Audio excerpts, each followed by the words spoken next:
So I just want to do a review. Crashed my boat the other day, flipped over backwards with the 6S batteries in there. It is very fast. I found the high switch on their controller. But, so I flipped it and landed on the roof, and it did give me a few gel coat cracks. I don't know if you can see that right there. Pretty minor. I'm just gonna roll with it. You can get one of these new hoods all painted up like this for like 90 bucks, I guess. There's nothing through though, it's just in the gel coat. But what happened was, I thought I had no damage, and I started pulling up on the battery tray, which I had to take out obviously, and it was moving in the middle, pulling up. And sure enough, this thing had ripped out, but there's no cracks in the bottom of the hull or through. It was just a clean, just from the silicone or epoxy, whatever that is they use, some kind of epoxy.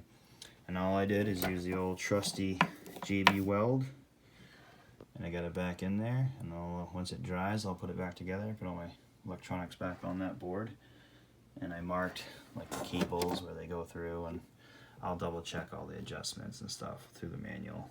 But yeah, unfortunately, you do have to be careful with this. I'm gonna have to balance out some weight in the front. It was operator error. I put those two 6S batteries right here in the back, and I hit high and I cranked it, and the front end lifted, and I had no, it was too late. This thing is insane. But luckily the hull is fine, completely fine. All electronics are fine. It was just that one thing. I bet you that will never come out again. And if the other ones do it, that's what I'll be doing.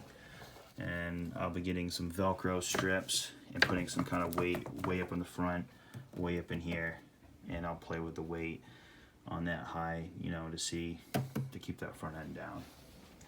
But I will tell you this boat is absolutely amazing. You know, one small hiccup, but you do got to be careful. I mean, it's real fiberglass, real gel coat, and it can break, just like any other thing.